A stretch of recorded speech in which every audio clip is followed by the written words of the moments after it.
Okay, so hopefully, by the wonders of modern technology, we're being joined by all four of our other sites this morning. First time we've ever done all four. And so hello to you if you're in Inverurie, or in Ellen, or in St. Maca, or in Stonehaven this morning. It's lovely to have you with. Oh, there you go. Hello. Very good. And if you're visiting here, you're thinking, what on earth is he talking about? I know, it does sound ridiculous. I know that. Okay. This is normally the part of the service where we would open the Bible together, and generally we take a book at a time and just do one passage each week. This today is a little bit different. It's our Vision Sunday.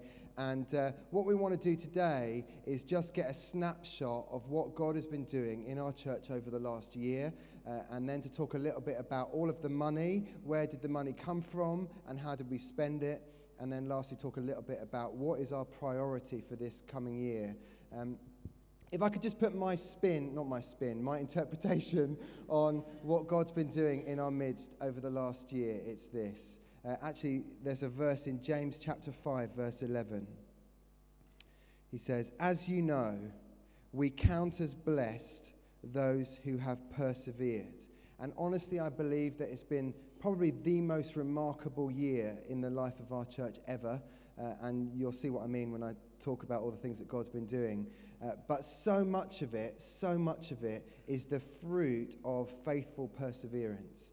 It's the fruit of showing up week after week. It's that, and so many of you know exactly what I mean when I say sometimes we serve God and it's a joy and it's an adventure, and sometimes we serve God and it's just hard work. But, those intentional decisions by literally hundreds and hundreds of people in the life of our church has resulted in just the most amazing fruit. And so I suppose when you hear all the things that God's been doing, I really hope that you hear me say it's been absolutely worth it. Every time that you've given your time or your talents or your treasure and you've placed them into the hands of God, He's multiplied them.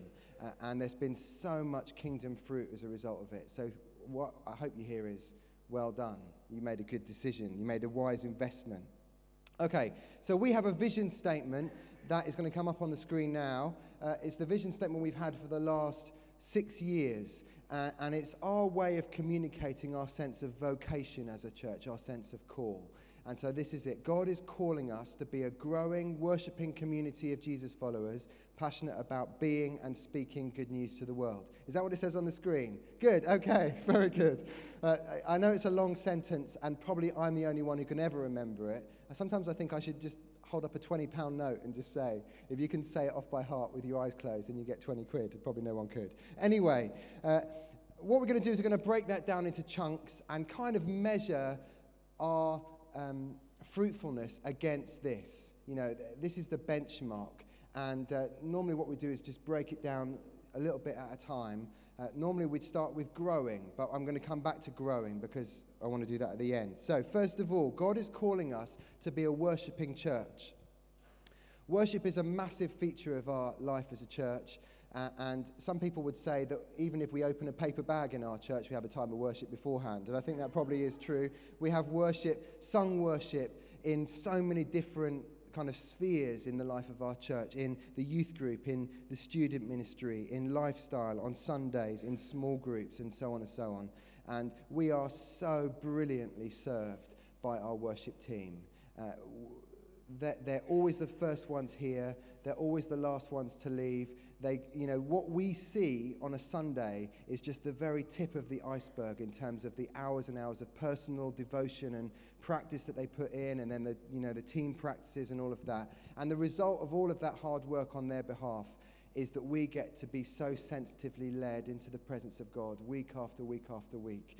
And we're so blessed by them. And so if you are on the worship team, just thank you so much. We should give them a cheer. Thank you so much.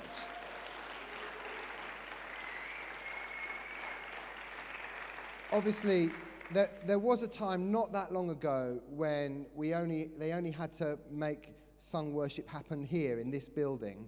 and now it happens in 5 different places all at the same time. And so 3 years ago, we had 31 people on our worship team, and we were pleased with that. We've now got 110 people on our worship team, serving across 5 different sites. And Hazel and the rest of the team are doing so much to just keep raising up and identifying new people to get involved. And lots of you have been on the receiving end of all the training and things that have been offered just to be able to develop our worship as a church. I was at a meeting of the worship leaders recently, and we met at the Purdy's house in their front room. And I'll tell you, first of all, the room was packed. You know, there are about 20 worship leaders now serving our church across the different sites. But also, I'll tell you what, they're all burning for Jesus. And we know that, don't we? Because we see the evidence of that on a Sunday. But I'll tell you what, that room was absolutely packed full of people who are just in love with Jesus, and they're serving from that place, which is just such a brilliant thing. One of the things that God's doing amongst us is releasing gifts of creativity. And you probably don't realize it unless you're looking at the really small writing just at the bottom of the words. But actually, we're singing a lot of songs that have been written by our own people, just trying to serve that creative thing that's going on in the life of our church. And so we've been singing songs by Chris Morton and Zach Robb and Don Thomas and a bunch of others. And we're really, really keen to press into that over the next year and just see whether we can see a whole bunch more songs come out and serve the wider church as well. Whilst we're on the subject of creative arts, we also have a creative arts ministry in the life of our church, which is under the wise tutelage of Martha Anderson. Hello to you, Martha, if you're in the South Site this morning. And that's been developing arms and legs in all kinds of different areas. Then they have a writer's circle, which is a kind of creative writing thing. They've got a website. They've got they produced our Easter art exhibition, which actually really helped a number of people connect with God in a particular way. And if you came along to that, you'll know exactly what I'm talking about. Also, over the last year, we've called the whole church together to pray on 4 different occasions. And if you've been to one of those prayer meetings, you'll know that prayer meeting doesn't really cover it. They've been really, really special times of just meeting with God and hearing from him, as well as, you know, really banging on the door of heaven and asking him for things. And so we're definitely keen to continue that, as well as having local prayer stuff. So what we've decided to do, because of the geography and the fact that we now have members of our church who live in Buckie and also in Montrose, actually trying to gather people here all the time is not actually that efficient. And so what we're going to do is, instead of having 4 here, we're going to have 2 here, and then on the other 2, we're going to meet locally, but all on the same night, and try and connect up in some sort of a way, although that might be the first time I've ever told anyone that. So we're going to all connect up together so that we can worship God and intercede, but locally as well as in a joined-up kind of a way. Okay, so God's calling us to be a worshipping church. Secondly, he's calling us to be a community, not a crowd. And our desire is really, really, really to keep a sense of family as we grow. One of the highlights of the entire year for me was the Gilk Park relaunch. Cast your mind back to the summer.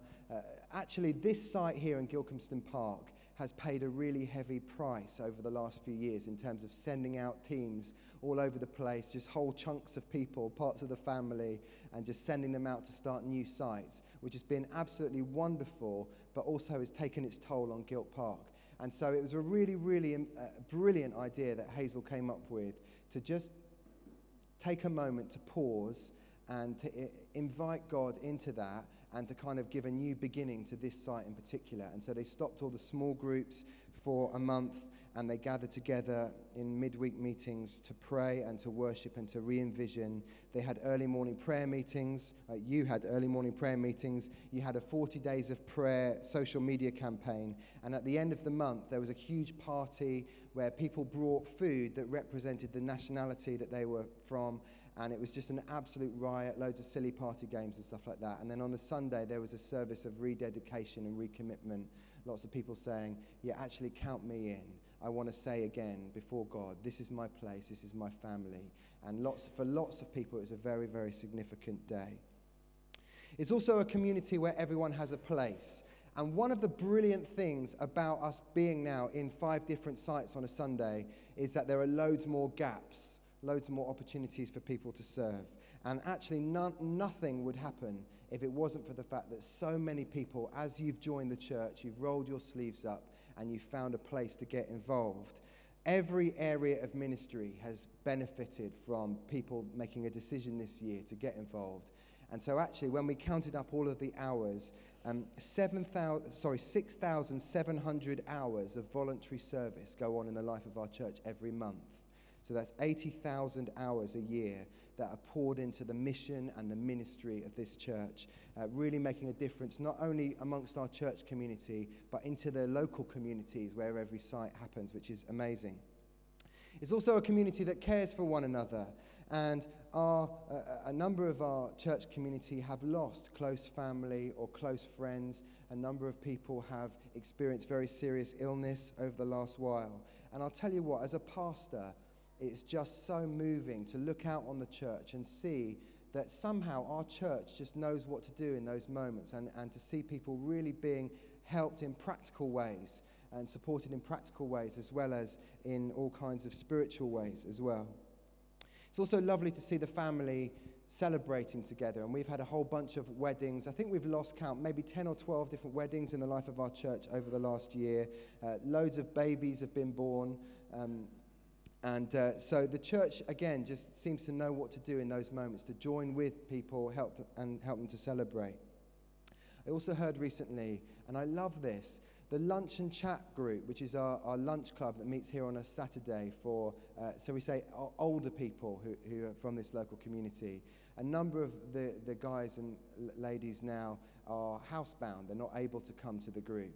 But even so, the leaders and the team in our group call them regularly. Is there anything we can do? We still want you to feel part of things, even though you can't leave the house. And I love that. You know, it's like always leaving the 99 and going after the one. It's also a community where people find healing and love.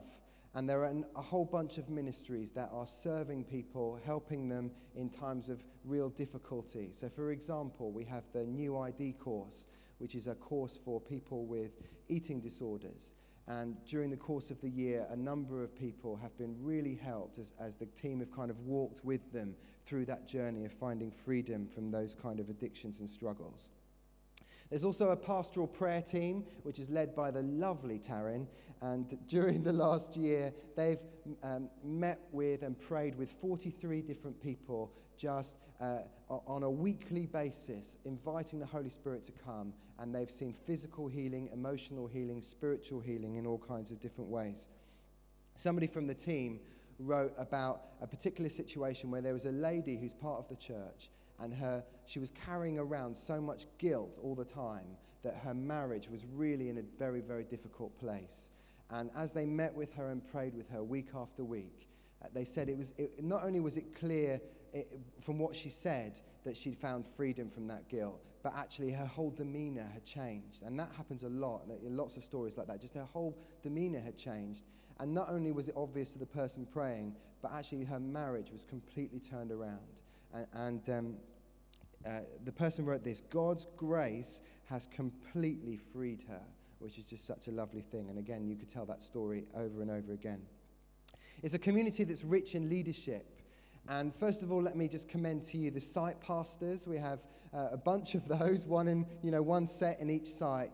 And we gathered all of our site pastors together this Tuesday, I think it was, and we just spent a day retreating, praying for one another, and just asking God for him to speak into the future life of our church.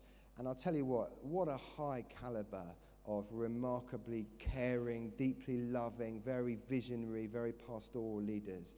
And I'll tell you what, we are so well served in every site, including all the sites that are watching us on the screen, by those individuals. Thank you so much for what you're doing. Also, we have a staff team that are giving literally everything they've got. We now have 21 staff. That's 9 full-time staff and the rest of them part-time. And that adds up to 13 and a half full-time equivalents. I don't know what the half is. And they're all giving everything, literally everything, to serve you and the life of our church and the mission of our church. And lastly, just to say about the leadership team, the eldership of our church, I think probably when you join a church, what you actually want to know is, it seems healthy on the surface, but what is it like at the core? And it is my absolute delight to be able to stand here year after year and say, I don't know of a better team that I've ever been part of. There's absolute unity, very deep love. We have sometimes very robust conversations, shall we say. We don't shy away from tackling very serious and important stuff, but it always comes to a place of absolute unity and love and mutual submission. And so I just want you to know that it's a very, very healthy thing right at the heart. Okay, so that was community. Next one, Jesus followers. God is calling us to follow Jesus and to love him, to honor him, to obey him, to be like him, and to do the things that he did. Our main strategy for how we do that is called small groups. And we are served brilliantly by our small groups pastor, Emma Waldridge, who is doing just such a fantastic job at supporting the existing small groups and then also always on the lookout to raise up more. And so we now have 45 small groups in the life of our church, led by more than 70 people. And there are new groups springing up all the time. In fact, there have been 2 new groups since the start of the year, and there are a whole bunch more groups in the pipeline. And Emma wrote this: over the last year, our small groups have helped people to settle into church, visited people in hospital, cooked for one another, and sung carols to the elderly in their community. They've explored Habakkuk, Romans, the 10 Commandments. They've studied prayer, practiced prayer, waited on God, worshipped, drunk tea, and been to the movies. Not to mention the eating of curry, bacon rolls, pudding, homemade brownies, and all manner of other goodies. In these amazing spaces, she said, people have grown in God, stepped out in their spiritual gifting, encountered God through his word, seen prayers answered, encouraged one another, and celebrated with one another. And then she said this, and I love it: don't miss out. Get involved, go to one, grow in one, lead one. So there you go. One of our small groups in particular is called Lifestyle. And Lifestyle has continued to explode over the last year. It meets here on a Monday night. It's a small group for people with significant life issues, shall we say. So things like homelessness, some kinds of addiction, mental health issues, different things like that. They have a meal together, like lots of small groups do, and then there's a Bible study, and then they pray for one another. Well, what we've realized is that it's now become absolutely ridiculous to call it a small group, because there's nothing small about it. I was here on Monday night.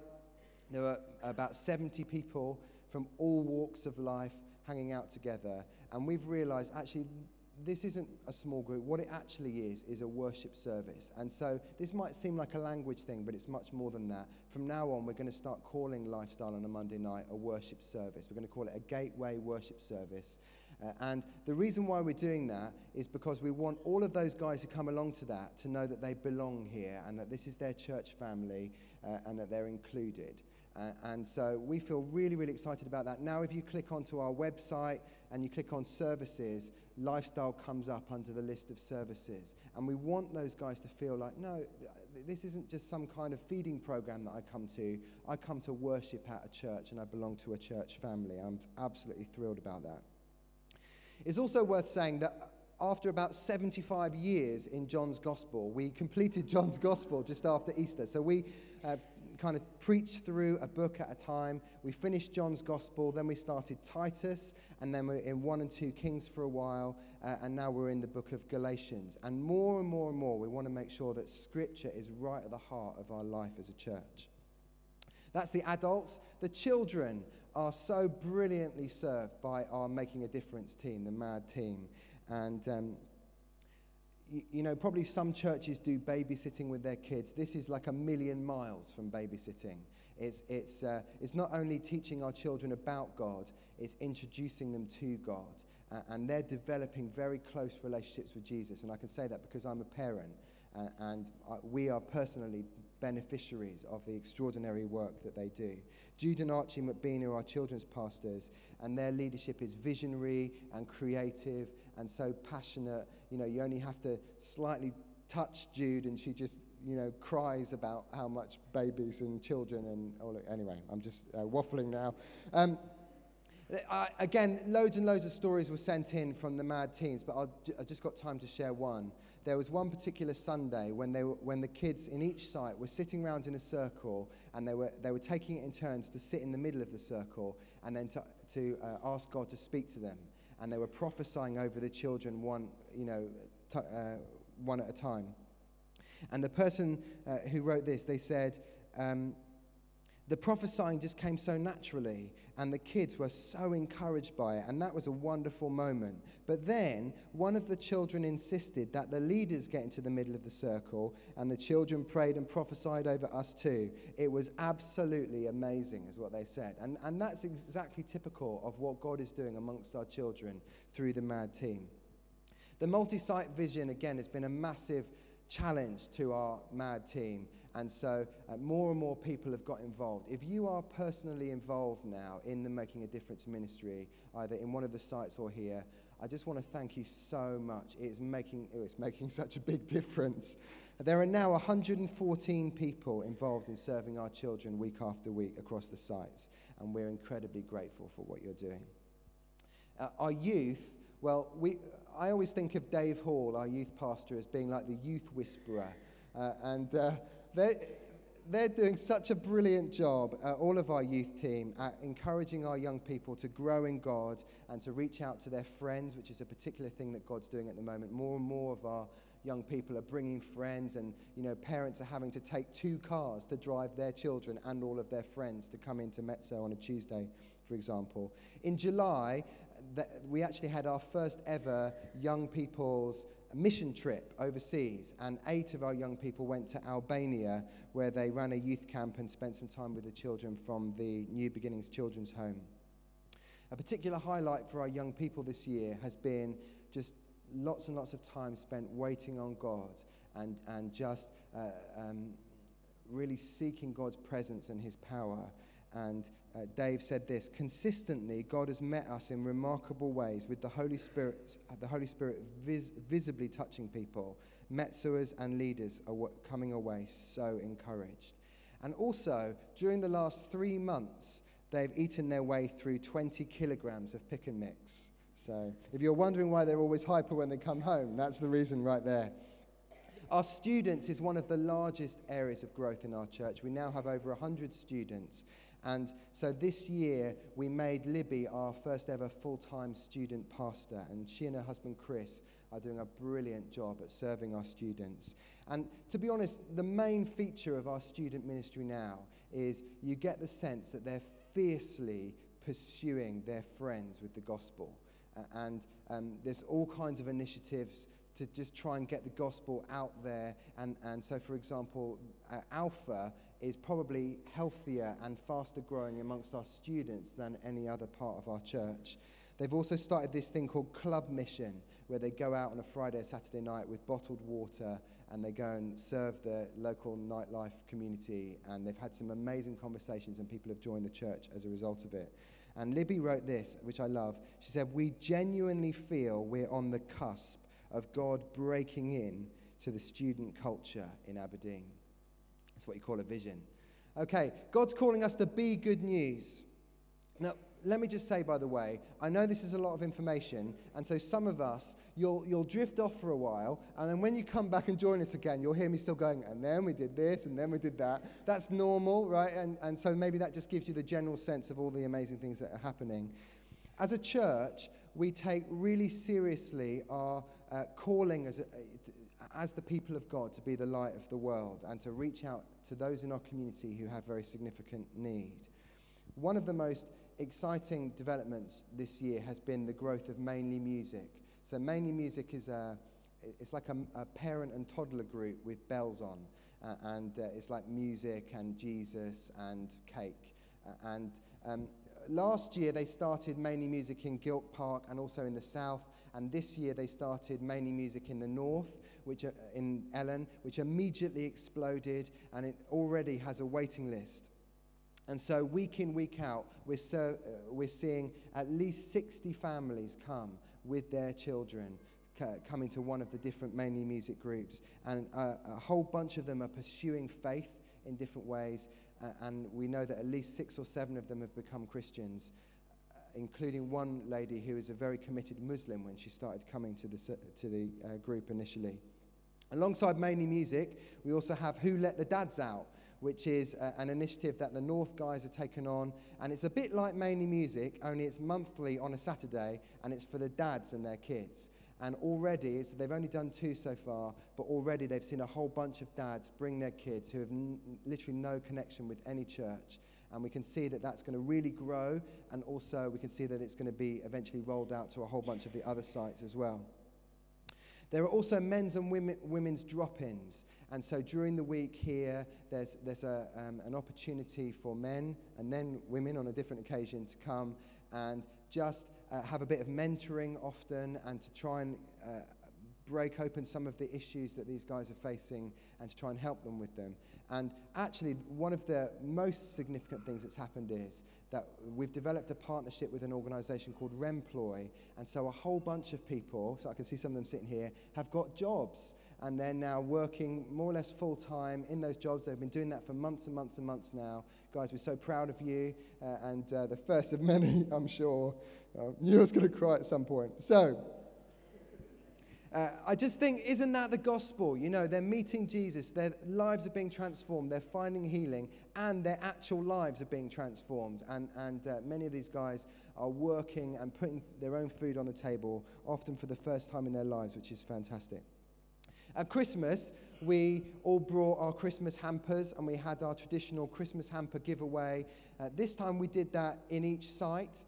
And so in sheltered housing complexes and blocks of flats all over the region, elderly people were going, "What? This is for me. That's so amazingly kind." And so about 200 hampers worth more than £4,000, I think, were given away in Ellen, Stonehaven, Inverurie, Tillydrone, and then also in this area around this building as well. And lastly, not lastly even, Storehouse. At every site there are these bins, and people come and they put food in them, and then we give them away. It's becoming clear that right the way across this region there are people who are really struggling to put food on the table, and we're getting referrals from all kinds of other agencies and doctors' surgeries and different things like that.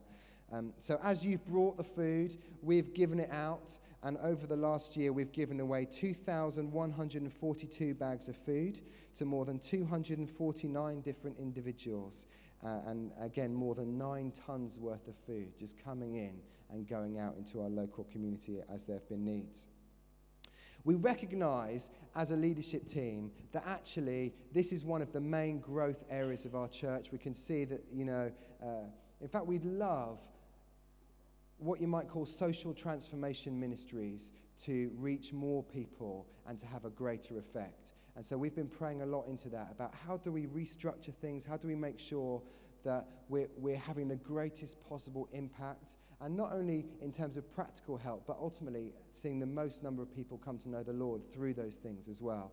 And so what we decided to do about halfway through the year was we have a sister charity that's called Integrate, that has been working for about 5 or 6 years with Caroline Crombie working for it as a ministry towards ex-offenders. And so we've made a number of changes, or we're in the process of doing that. The first one is we're bringing Integrate much closer to the church. And so we've actually changed the constitution of Integrate so that it has to be strongly representative of the CLT and the trustees of the church on their board of trustees, because we want it to be as close as possible forever. The second thing we've done is that we've widened out the scope of Integrate, and so it's no longer just working with ex-offenders, but it's to work with anyone who's disadvantaged in any way in the communities of the northeast of Scotland. And then ultimately what we're doing is we're going to use Integrate as the vehicle through which we deliver all of our social transformation ministry. And the reason we're doing all of that is because we've looked around at what model is working best around the UK, and in particular Holy Trinity Brompton in London are doing this kind of thing, and it means that we can access a whole bunch of funding externally, which will allow us to grow all of our social transformation ministry much faster. And so we're believing that over the next few years we'll see real exponential growth in the number of people we're working with, and the kind of the degree to which people's lives are being transformed, which we're very excited about. Okay, speaking good news. We don't just believe in giving people life before death. Actually, our primary concern as a church is to help people with their life after death, their eternal destiny. And that's all about the gospel, isn't it? That's all about the work of Jesus on the cross, his death, his resurrection. And so we want to get that word out to as many people as possible in right the way across the world, and obviously in particular in this region. The Alpha course is probably one of the main ways that we do that.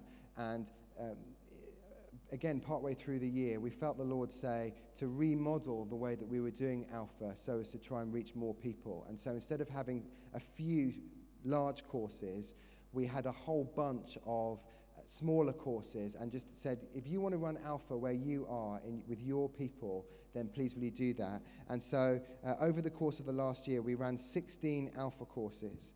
Youth ones, student ones, work-based ones, ones for a group of mums in a village, one for a walking group, one run by a lady for her neighbours around near where she lives. 9 of those courses were run by people who've never run Alpha before. And overwhelmingly, the feedback from the leaders was it was much easier than we thought it was going to be. And actually, they saw a whole bunch of people come to faith, and lots more exploring the Christian faith in that kind of environment. Also, we've deployed teams into schools, as we always do. And so there have been masses and masses of school assemblies in, I think, 7 primary schools, communicating the gospel to well over 2,000 children. And also our youth team as well have been taking assemblies in a whole bunch of secondary schools in around each of the different sites where we are. And there are so many people just trying to get the gospel out in as many ways as possible. To the world, God's calling us to have ripples of what he's doing here right the way across the world. And our heart is to really serve Jesus in that way. Over the last number of years, we've developed relationships with a bunch of people who are doing extraordinary things all over the world. And we now support mission partners, 17 different missionary partners in 11 different nations. So Albania, Cambodia, China, England, Kenya, Scotland, Sri Lanka, South Africa, Tanzania, Uganda, and Vietnam. And the people we're supporting are preventing people from being trafficked into sex slavery. They're running children's homes, kids clubs, homes for abandoned babies. They're church planting, training pastors, serving people being widowed or orphaned by civil war, helping people in pregnancy crisis, helping people being released from prison, and so on and so on. And these people are absolute giants in the kingdom of God. After 6 years of flying with Mission Aviation Fellowship, Adrian and Lindsay Rose have completed their assignment in Nairobi in Kenya, and so we're absolutely delighted that they're back home with us, and we just want to say a massive well done to you guys.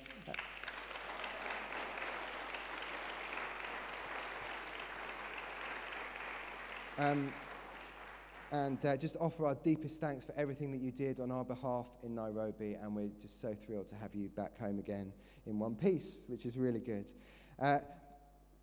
One of the ways that we supported our mission partners over the last year was Janice Stewart organised the most remarkable craft fair ever invented just before Christmas last year. And we had stalls in this room representing all of our different mission partners, and all kinds of crafty things were being sold. And hundreds of people came, lots of them just literally dragged in off the street by Karen Turner and others. And a number of people have joined our church as a result of coming to that craft fair for the first time, as well as it having raised more than £1,500 for our mission partners. And Janice would like it to be known that there's definitely a plan to do another one, and she'd like to hear from anyone who'd like to be involved in that. Finally, 2 quick announcements on the whole subject of global impact. First of all, many of you will be aware of Corrie Fraser and the amazing things that she's doing with Kids Club Kampala, which is a charity that she started in her gap year almost by accident, that's working with children in Kampala in Uganda.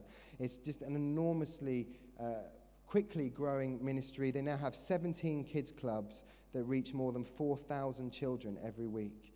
And they've got feeding programs and education programs. And recently this year, they built a children's home for abandoned children, and there are already 10 children who call that place their home. It's absolutely amazing. But what's more amazing in some ways is that Corrie has done all of that in her spare time.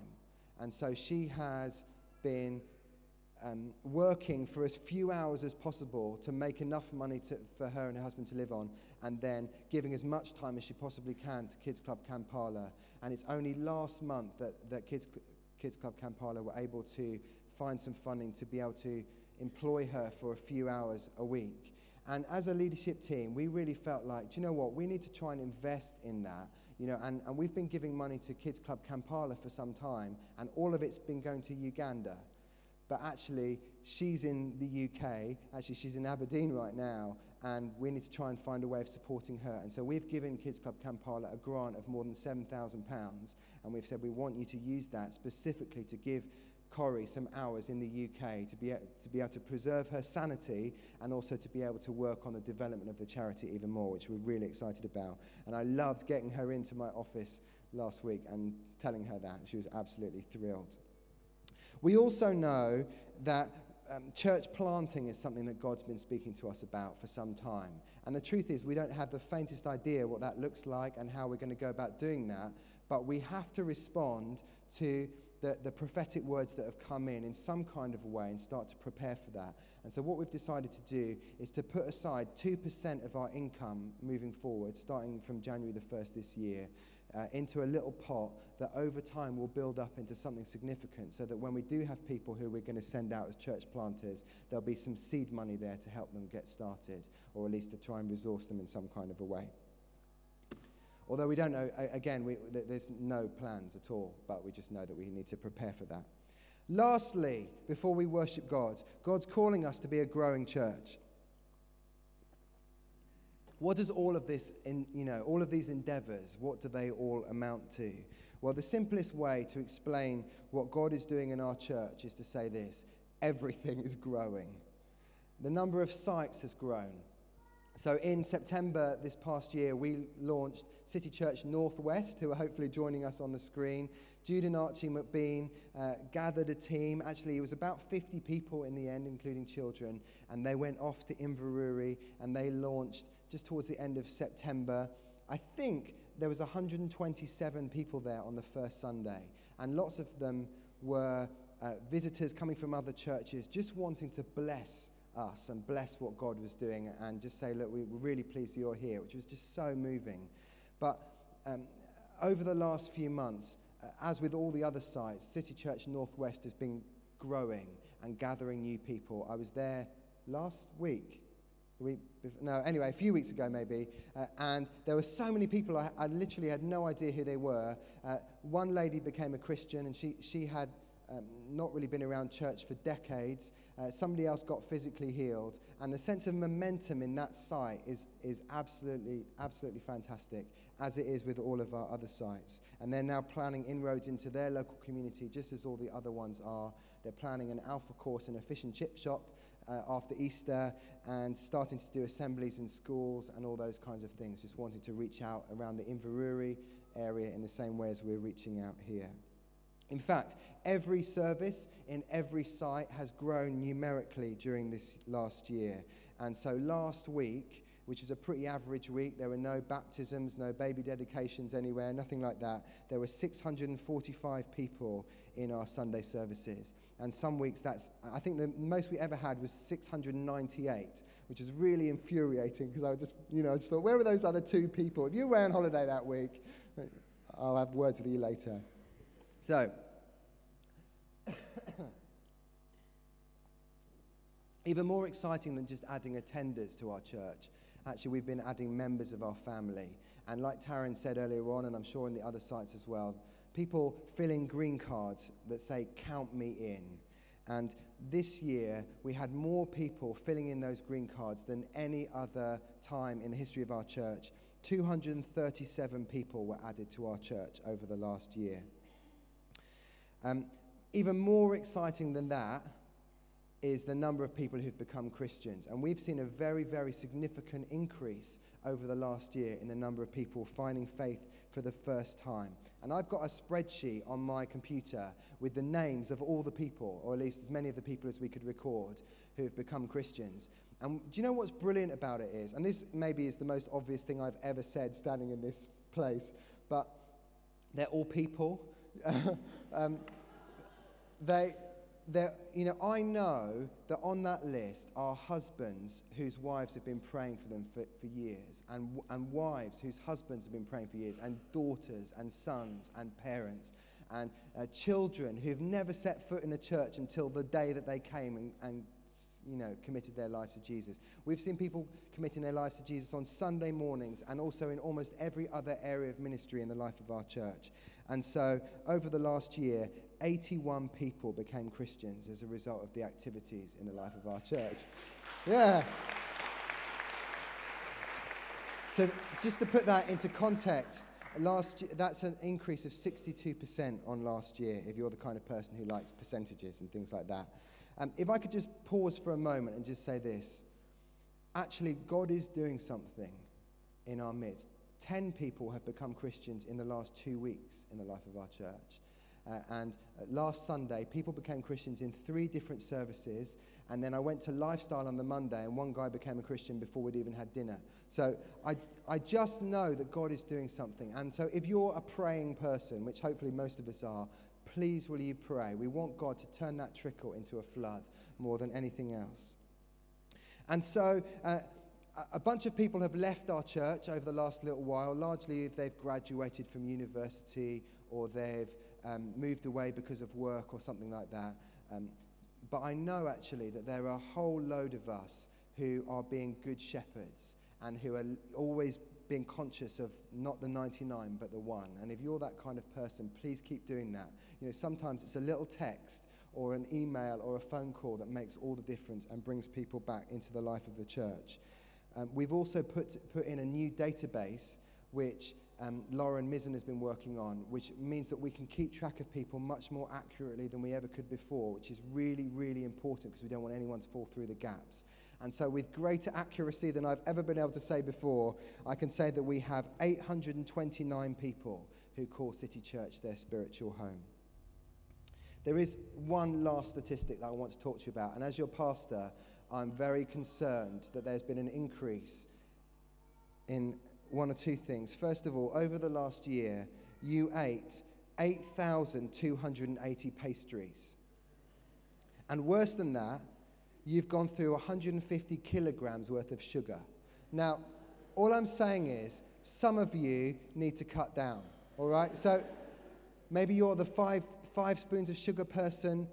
You just need to just think about your health. Otherwise, there's going to be less of us this year than next year than there were last year. Anyway, let's stand. We're going to worship God.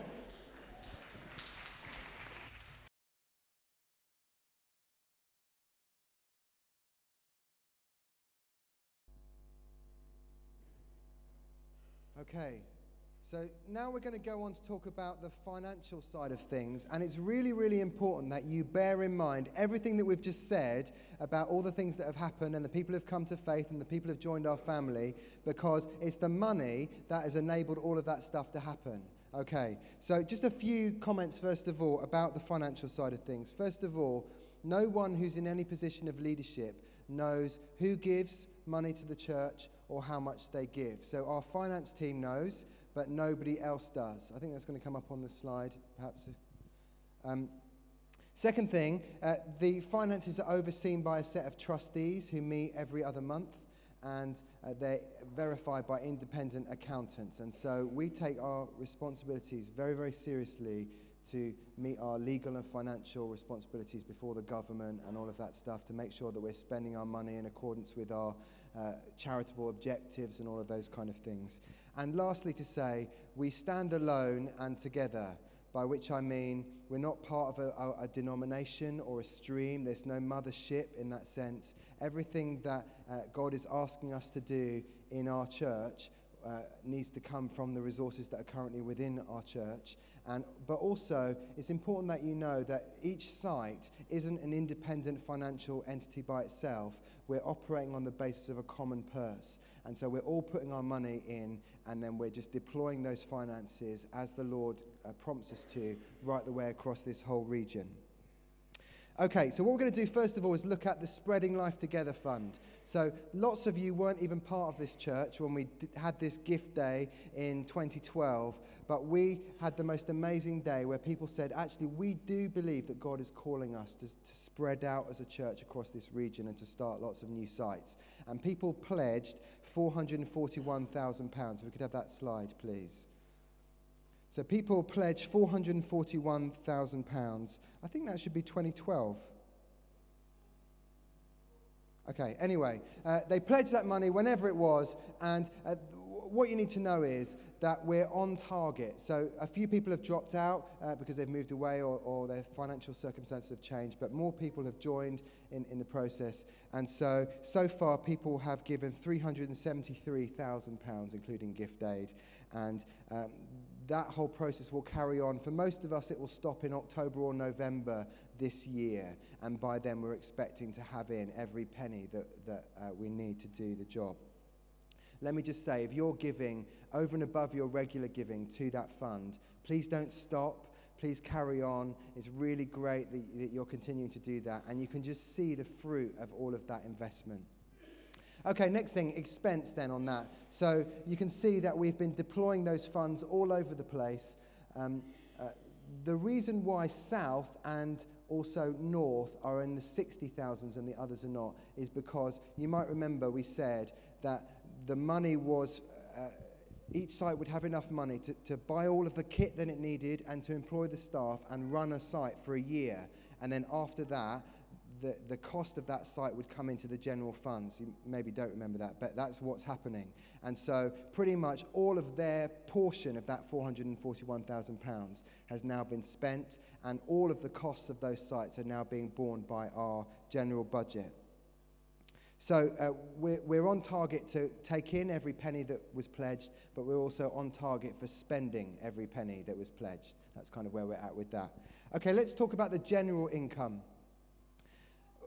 For the word general, hear me say essential and core and, the main activities of our church. Over the last year, you gave nearly £400,000, which is absolutely remarkable. At the start of last year, we set a budget that involved the income of the church increasing month on month. And so, actually, if you're interested in the detail, we said we need the income to be £30,000 giving per month for the first 3 months, and then it's go to 32, and then 34, and then 36. And that seemed like a big ask, and I've been praying, Lord, please will you bring that money in. Actually, if people had given that amount, it would have been $396,000, and so we actually exceeded the budget in terms of giving for this year. And so just thank you so much. It's been quite a year in all things considered, but that is amazing. And so the total income, the special offerings there, first of all, £23,000. We took up an offering for Canon Andrew White in Iraq. We also took up offerings for a building project that Leslie and Shanti Matthews were doing, and also one to bring Leslie and Shanti over and a number of others for the leadership conference, and then to send them back with a big gift, which we were able to do. And so £23,000. And so the total income was £510,000, which is a lot of money, isn't it?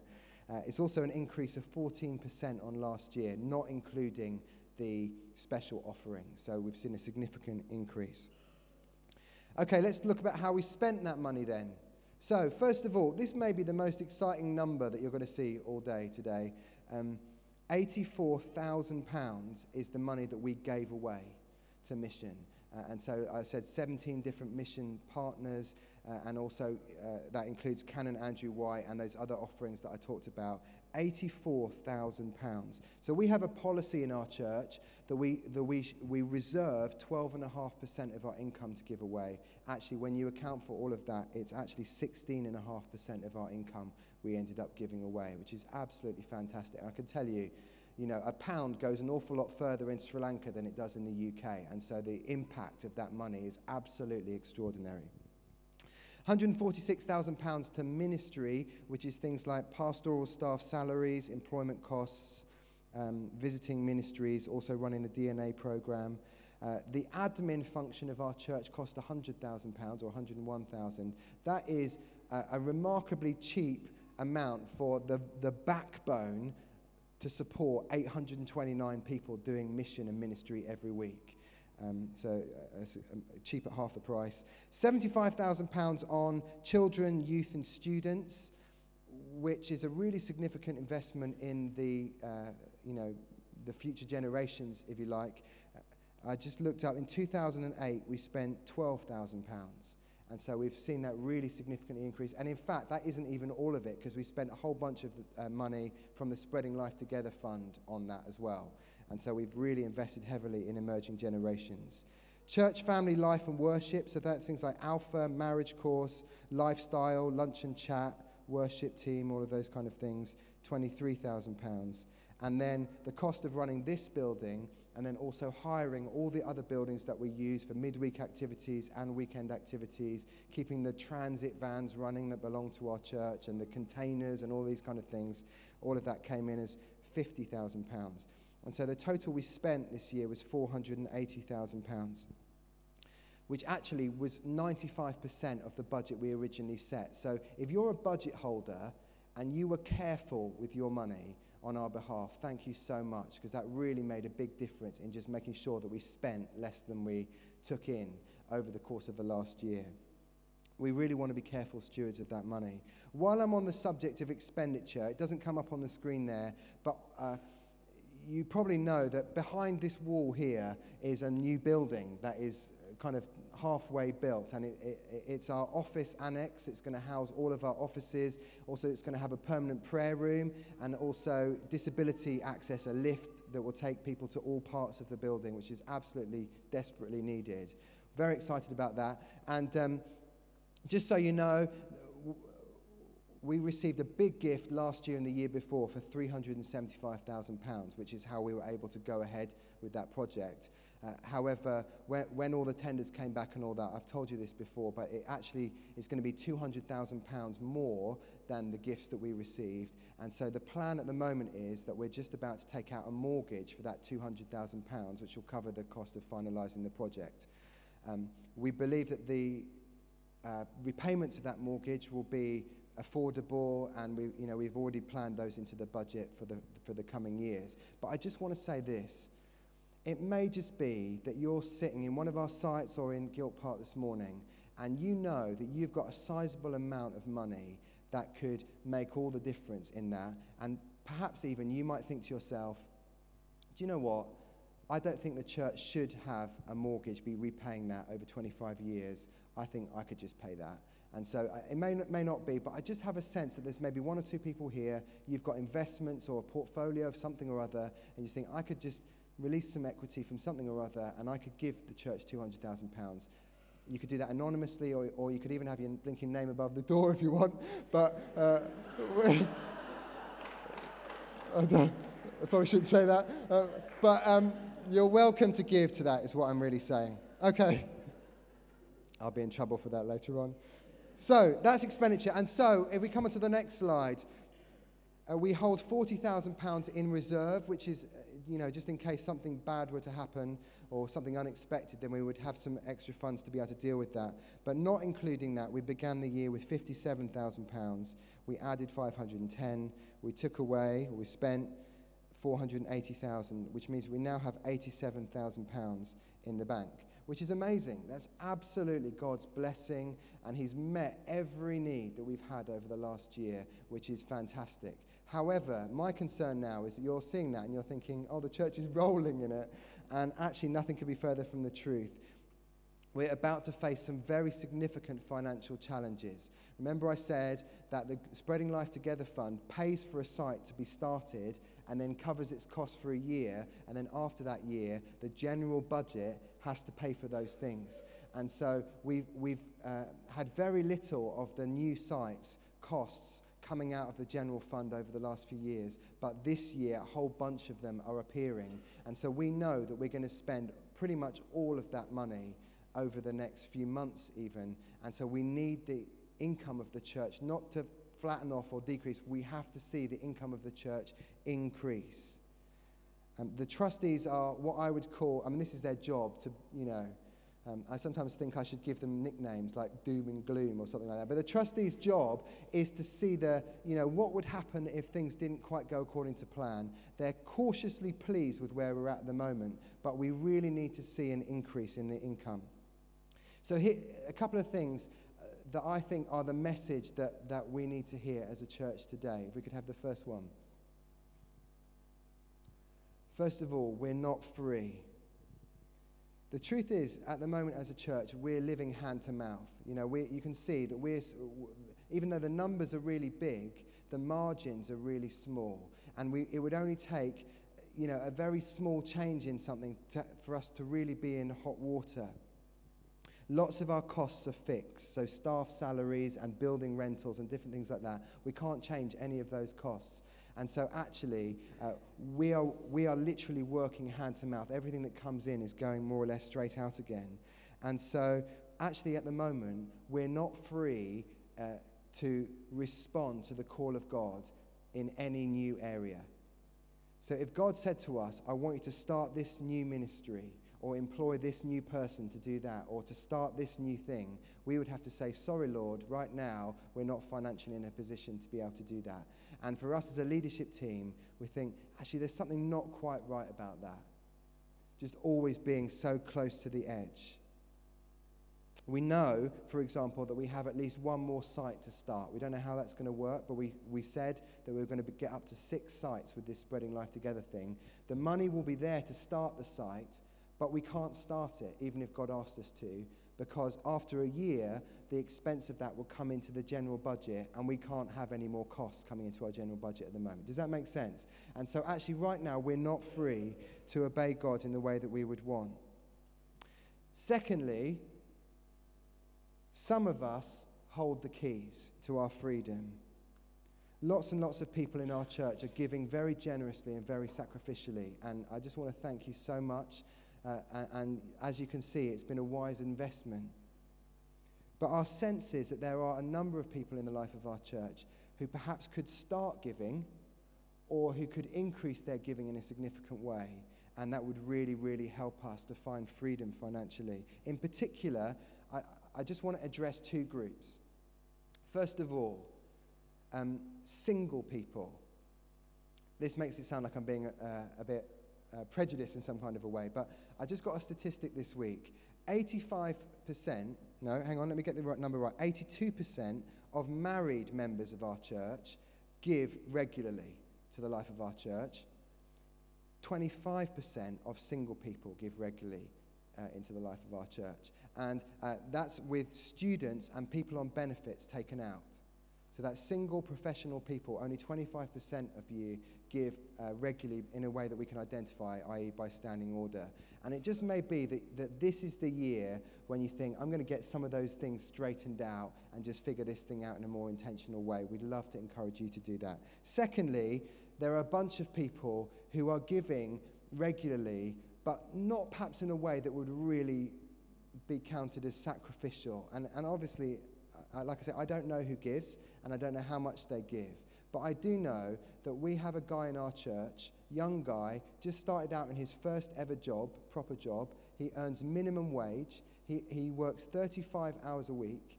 And when he first got his first paycheck, he sat down and he said, I want to give 10% of my income to the local church. And that was about £100.